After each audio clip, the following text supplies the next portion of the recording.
Welcome back to the mufcMPB YouTube channel with your host today, Anil Kandola. It's been a few weeks. I've been on my travels and I've come back to an absolute mayhem of a show with the transfer windows. We need to get straight into things. Joining me is the brilliant Ben Jacobs. Ben, thank you so much for taking your time out because I know how busy everything is, not just with Manchester United, but with everything in the transfer window. It almost feels like a classic transfer window, doesn't it? But as I say, so much to get into. Let's start with Manuel Ugarte. Where are we at? Is it likely to be announced today? And could he even be in the squad to face the arch rivals of Liverpool this weekend? Well, he'll make the deadline. That's the feeling. Whether or not it's announced today, I don't really play that roulette because it's not just about paperwork. It's also about things like PR, what suits both clubs, getting all the photos done and things like that too. But this one is a done deal subject to formalities. At the time we're recording, Ugarte has already arrived. So it's just a case of when the timing is right now. I think Manchester United is also not guaranteeing that we'll get an announcement today. But let's see what the afternoon or the early evening bring. But if it isn't today, it will certainly be tomorrow. And the backstory here is really intriguing. So number one, top midfield target. Number two, long-standing. And then as I've reported pretty consistently, and I think people are a bit surprised by it, PSG and Manchester United both prepared to wait until the final week of the window. And the reason for that on the Manchester United side was that if, as has now happened, McTominay went to Napoli, you have a scenario where Manchester United could go permanent, and they've done so. And from PSG's point of view, this was not necessarily about egos or politics. It was about fee.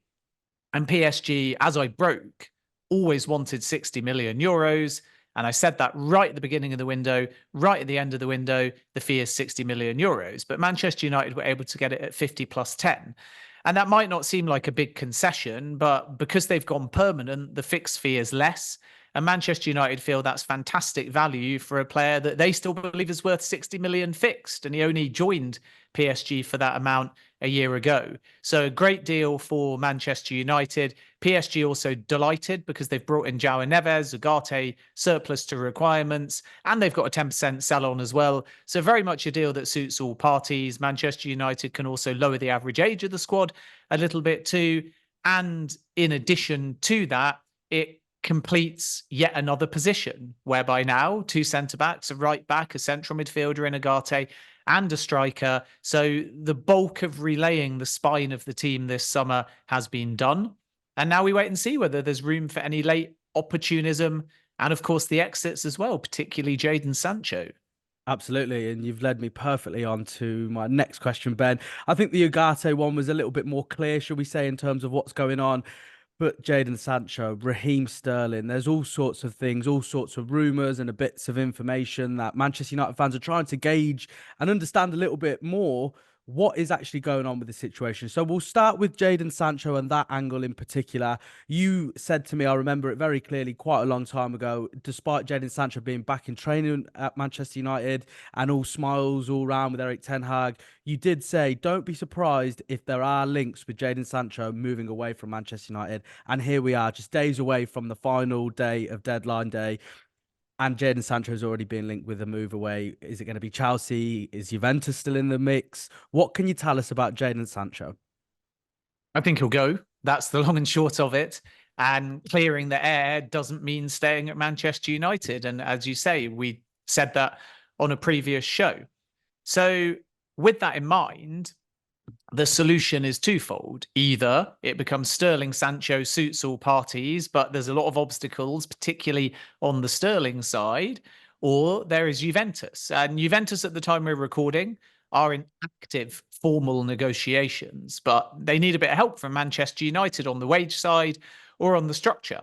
Whereas with Sterling Sancho, even if it starts as a loan on each side, both of those clubs benefit and they get rid of a player that it appears at both clubs is surplus to requirements, and they gain a player and maybe at relatively low cost. And I know that with Sterling, Manchester United fans may say, why do we need him? Big wage and all of this, but not necessarily, because you may have a scenario where Chelsea negotiate with Sterling first, like Manchester United did with Aaron Wan-Bissaka. They agree a payoff, and then Sterling's wage drops, and therefore Manchester United may be the beneficiary.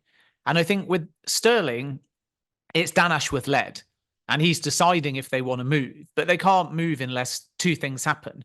The first, that Sterling agrees the settlement with Chelsea, and then the second, that Sancho goes the other way. That's the preference. There is an outside chance that Manchester United get the terms on Sterling and Sancho goes to Juventus. But it's much more likely that Manchester United only get the terms that allow them to do Sterling if Sancho is part of it. If Sancho goes to Juventus, Chelsea may turn around and say, okay, we're not going to give you Sterling on the same terms. We're not going to do a loan for Sterling. We want a big fee for Sterling. And all of these things put Manchester United out of the picture. So it's a mutually, potentially opportunistic deal that needs a lot of things to fall in place still at the time of recording. And right now, it may change by the time people watch this, but right now, as of lunchtime, Wednesday, Sterling is not in talks with Manchester United. It's Manchester United and Chelsea that are in talks about a potentially mutually beneficial deal. The Chelsea interest in Sancho is originally driven by Joe Shields, who knows Sancho very well. The Manchester United ability to add Sterling is seen as smart to strengthen on that left-hand side. Sterling is versatile. Sterling can also play as a forward. And the feeling is that he's not old. People sort of refer to Raheem Sterling like he's mid-30s. He's past it. He's not. He's very capable of doing well and pushing his way back into the England setup. And I know that even though Mount's younger, people will say, well, haven't we been through this? We paid big money for Mason Mount. It hasn't quite worked. We're going back to Chelsea. It's another unhappy player. It's another hit and miss player form-wise. It's another player that's had problems with injuries. If we just add him, what's the point? But let's wait and see, because if it comes off, I think it will be an incredible structure and deal for Manchester United.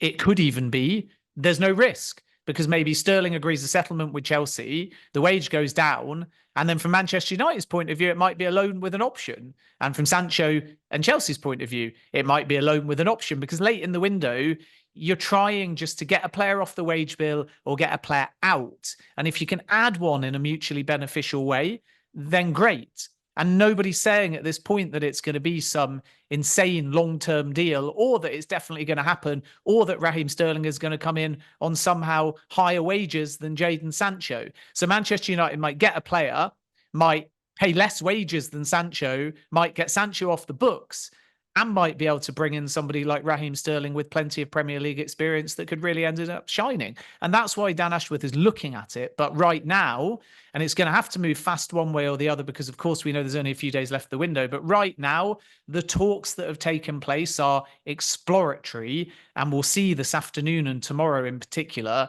if they advance, or whether actually Sancho ends up leaning towards that move to Juventus. Yeah, it's a very fascinating situation that Manchester United fans find themselves in. And all the United fans that are watching this now, please comment below. Let us know your thoughts on potentially Raheem Sterling coming to Manchester United. I think there is a form of hesitancy, shall we say, in regards to Sterling, because, of course, he has played for Liverpool. He has played for Manchester City, United's two biggest rivals when it comes to the football. But it is a very interesting one, as you say, Ben. It could be a very shrewd bit of business, or it could be a very difficult one for Manchester United fans to see. And as I said before, we'll have to just wait and see how this one pans out, because, as you said, there's only a matter of hours, I think we can almost say now, left of the transfer window. So if things are going to progress, it's going to have to be very quickly, won't it? There are, again, more links with Manchester United and Chelsea in terms of any players moving from one club to the other. Ben Chilwell. Now, Manchester United's left-back position has been very difficult. Delo's played there now for the last two games of the season so far. And he has done quite well, but at the end of the day, by trade, day to day, he is a right back. So is Ben Chilwell a possibility? Is he going to be linked whatsoever with this potential Sancho deal? Would this be separate? What can you tell us? There's so many questions around this one, isn't there, Ben? Yeah, as I reported yesterday, Sancho Sterling, one thing, and Ben Chilwell not part of that swap deal. And Manchester United sources have said pretty consistently that they're not necessarily pursuing Ben Chilwell. So Chelsea are offering players to everybody because they want to resolve the situation. And it's normal, therefore, that some kind of exploratory conversation would come up. But I'm still told at this stage, if it changes tomorrow, the next day, it will be a twist. But right now, I'm still told that Ben Chilwell is not advancing, that Manchester United are not prioritising him. And remember, if it is separate to Sterling Sancho, as sources have indicated, then Chilwell requires a big fee. Chilwell requires a big wage. Whereas Manchester United are looking for that left back position for a bit younger, the profile of kind of Milos Kirkos. And I still sense, unless the right opportunity at the right value and the right wage presents itself, they may wait for that left back profile. The challenge with Milos Kirkos all window at Bournemouth is they don't want to sell. And it's going to take 35, 40 million to even start a conversation. And that's not money that Manchester United have got right now or wish to allocate, because they've just done a permanent deal for Ugarte. They've spent a lot more, by the way, than they planned. And unless they get a big fee for, I would say, Sancho plus one other, they're not really going to be able to do anything dramatic fee-wise in the final hours of the window. So that will lend itself towards people saying, well, couldn't he just come on loan? And that's where Chilwell may take some convincing. So first of all, Manchester United have got to change their mind, because sources have said consistently on all sides for the last few weeks that they're not really advancing it, and that the numbers for Chilwell don't really add up. If they change their mind, then you would think a loan for Chilwell, like remember they tried for Marc Cucurella before Serge Reguilon, could be a possibility. But that requires buy-in for Chilwell, who's a player that wants to start, wants to play, wants game time. He doesn't want to come and be a squad player at Manchester United. He doesn't want to come and not have guarantees of game time, because he's thinking about his development. He's thinking about his England chances. The unhappiness at Chelsea is down to the fact that when Pochettino first joined, the whole narrative was about get Chilwell fit, get James fit, have them play together. There's your left back, there's your right back. And ironically, it was the Euros winner, Marc Cucurella, who's Mr. Consistent and a brilliant inverted left back, and the player that Manchester United nearly went for. He's the one everyone's lauding. But the oddity of Chelsea is not only have they brought in Renato Vega, who can invert, play centre-back, play defensive midfield, but you've also got Malo Gusto, who we traditionally associate as a right back, and that is his position. And he's deputising for the captain, Reece James, who's suspended in the Premier League. But in pre-season, Gusto's been moved to the left-hand side as well. And I've got a sneaky suspicion when James is fit, Cucurella is the starting left-back at Chelsea, and then I think Malo Gusto will be the backup even ahead of Vega, and therefore Chilwell is 4 in the pecking order as a left-back, and Enzo Maresca doesn't see him as a midfielder. So if Chilwell is to go and his great friend Mason Mount is at Manchester United, there would need to be guarantee of game time. There would need to be a Manchester United change of position on Chilwell, and there would need to be a reassessment of the numbers involved, all in the space of a couple of days. And right now, strange things can happen. So I don't want to shut down anyone else's story or entirely rule it out. But right now, the exploratory conversations are around Sancho Sterling. And I'm told in the context of that deal and wider conversations at this stage anyway, Chilwell is not a big part of it, and maybe not even a part of it at all, because there's a lot of hurdles to overcome if Manchester United were to proceed on that one. Unless, of course, as I say, late in the window, it just becomes a straight loan, and Chilwell would have to agree to that. Yeah, it's certainly fit in the mold of Manchester United always loving a little bit of late business. Before we move on to potential departures, even now, very late on in the window for Manchester United, in terms of potentially bringing in any more players, but I know it's very sort of, a domino effect, if you like, isn't it? If one player goes, then that potentially might open the door for another player to come in and whatnot. And that has been very much the case with Manchester United this summer, hasn't it? You only have to look at Ugarte and Scott McTominay. As soon as McTominay's move away from Manchester United was all but confirmed, that's when it really started to excel in terms of Ugarte. So in regards to Manchester United at the moment, do you think there will be any late movement? Of course, if Sancho does go with a significant price tag, as you mentioned, Ivan Toney's a name that's being mentioned for United, and of course Chelsea as well. I think Saudi Arabia were mentioned at one stage with a big wage, and of course your contacts are very, very strong in that part of the world, Ben. So what can you tell us in regards to Manchester United? Do you genuinely think that there will be any late signings, or do you think at the very most it will be loan deals just to sort of fill gaps in regards to the injuries and the problems in that regard for Manchester United? Well, they're very happy with their window. It's strange, isn't it? Because Ipswich have signed 12, Chelsea have signed 12, Bournemouth have been busy, and so on outside of the Premier League, Marseille too. And people are almost looking at volume and saying, Well, we got one, we want two. We've got two, we want three. We've got three, we want 10. And even 5 by Windows standards historically is a massive amount. I mean, it's half a team, especially if you consider them when fit to be starters. And I think that there's a argument Mazraoui, De Ligt, Yoro, Ugarte, even Xerxes can play anywhere across the front line. So when Højlund comes back, there might be a scenario of Xerxes plus Højlund. And when you strengthen at that level and that average age and that outlay, to sort of say, well, who else is coming? We want 6, we want 7, we want 8. It might be too many, both financially, but also in terms of squad balance. So 5 is a lot. And I've done many, many windows where people are quite excited if you tell them they're going to get 3. And if you say 4, they go, 4? Really? Manchester United have got 5. And still people want more and more and more and more. And winning a window in inverted commas, and you can't win a window, even though I've used the phrase glibly before, you don't win a window. You have a productive window and then you win football games. And succeeding in a window is not always about volume. Because actually, if you need 10, 11, 12, it shows you that you haven't got what you wanted and your foundational core isn't as strong.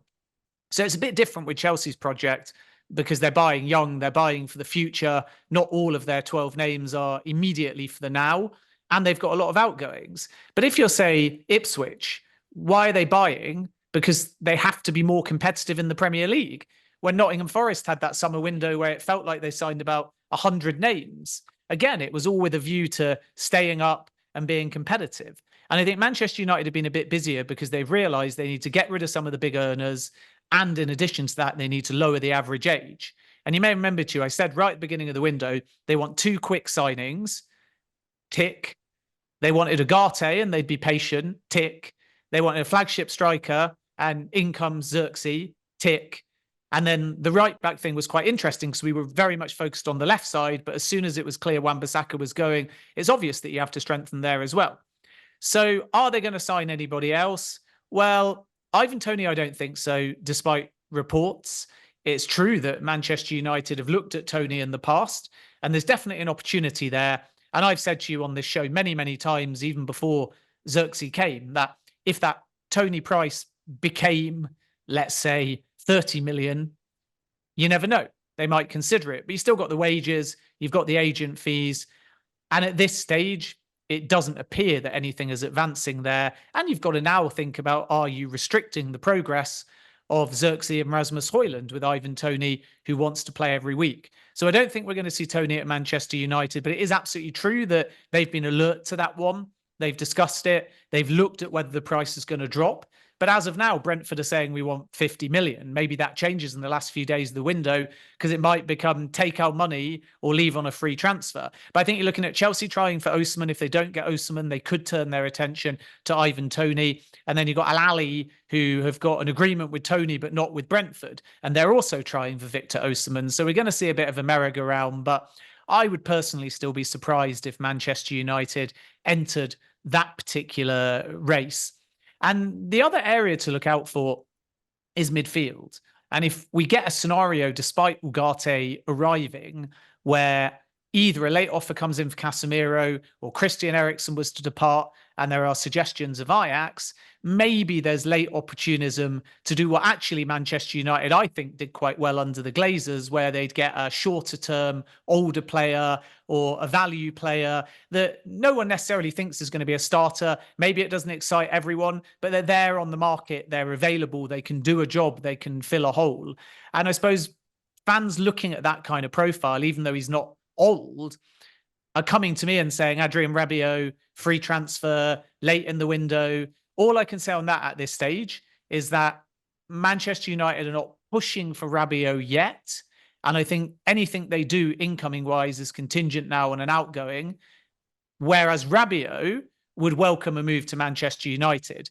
So you've effectively got a scenario where the player wants Manchester United, but so do I. So does my grandfather. So do hundreds of people on this planet. Of course, we'd love to move to Manchester United. And if you happen to be good enough for a footballer, then yeah, you put your hand up and you say you want that move. But still, that is the player perspective. And at this stage, Manchester United are not working on that deal. So I think it is about outgoings, and it's about accepting, if you're a Manchester United fan, in a really positive way, that they've made 5 fantastic signings. Arguably, all 5 are starters or close, and they're all young, exciting, and can stay at the football club for 3-4 years. Even of the 5, the ones that are a little bit older in their 20s, they've got that longevity. And this is why I think that Dan Ashworth, Jason Wilcox, Omar Barada, Jean-Claude Blanc has been involved as well. They're going to be absolutely ecstatic with the summer,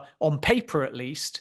But when you do well on paper in a window, there becomes pressure on the manager to translate that into points. Absolutely, and I think that's a very salient point there in terms of Erik ten Hag. He's got what he wants in terms of a coaching staff. He's got above him as well now individuals who are helping him out.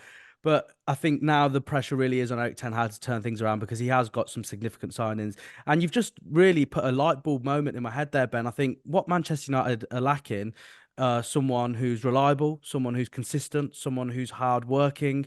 And I think that's Ben Jacobs, isn't it? So if you are interested, Ben, then we can maybe get the ball rolling if you do want a late career change. But I think, look, I don't know if they can afford me, to be honest with you. Exactly. That's the story of Manchester United's life at the moment, isn't it? But look, I know we're really running out of time, but I just wanted to talk about any potential late departures. Christian Eriksen, as you alluded to a little bit there, is being linked with a move. Ajax are a club that are interested reportedly anyway. And Victor Lindelof, I think he's been an individual that has been linked with a move away from Manchester United pretty much the whole of the summer, especially with 2 very significant centre-halves coming in who will be desperate to start for Manchester United, which ultimately leaves Victor Lindelof arguably at the bottom of the pecking order when it comes to Manchester United's defenders. So in terms of any departures remaining for Manchester United, I know they've had a lot of business in that department. Can you foresee any more players leaving Old Trafford before the end of the window? Yeah, I think it's what we said before. For the right opportunity, there's a few players that they can still ship out the door.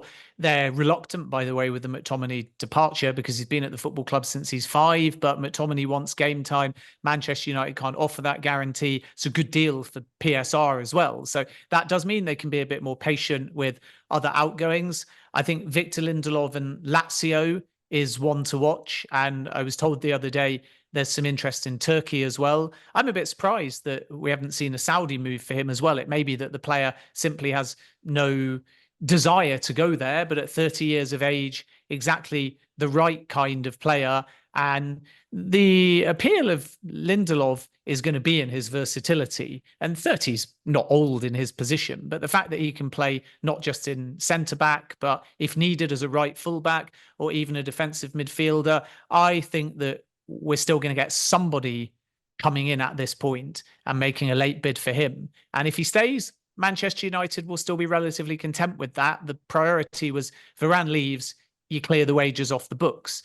Maguire valued on and off the field. And because Yoro's injured, if Lindelof stays, they can always deal with that situation in January and still have another very versatile centre-back. So we might see a move from Serie A, but let's wait and see on that one. I don't think it's guaranteed. We've already touched upon Sancho as well. I think it is still realistic, if not likely, that he goes between now and the end of the window too. And then, as you rightly say, you've got Christian Eriksen and still Casemiro as well. But I think if someone was going to come in for Casemiro, it would have happened by now. That is my overriding feeling. And it would take quite a twist at this point for Casemiro to depart Manchester United in the final hours of the window. And with Eriksen, he told Ten Hag he wanted game time. Like McTominay, he wasn't given the same guarantees. So now we have to wait and see whether he can reach an agreement with another club. And like you rightly say, Ajax are one of those suitors. Yeah, absolutely. And Ben, I know you're incredibly busy, and obviously we're coming to the end now. I've just got one very final question in terms of a generic overview of Manchester United. Look, we know that, at the end of the day, Manchester United have brought in a lot of players. They've brought in significant players. So in terms of your opinion, do you think these players that they have brought in will make a significant impact in regards to Manchester United potentially winning another bit of silverware or top 4? What do you think, and how do you think this will play out? Yeah, I think so. Yoro is seen as a generational talent. It's a shame that he's injured, but that's the reality of football. But make no mistake, that is a massive coup to be that bullish and get him ahead of what was seen as a done deal for Real Madrid. De Ligt is just the kind of player that can drop straight into Premier League pace and be very consistent.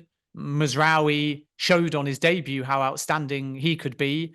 And I never like using the word upgrade because I feel it's a bit disrespectful, but Manchester United will feel like Wan-Bissaka out, Mazraoui in is strong from their perspective. And West Ham will be delighted with Wan-Bissaka as well. So that's a deal that suits all parties. Ugarte, I just really like. He's got a lot of versatile qualities. He's tenacious. He's calm on the ball. He's a progressive passer.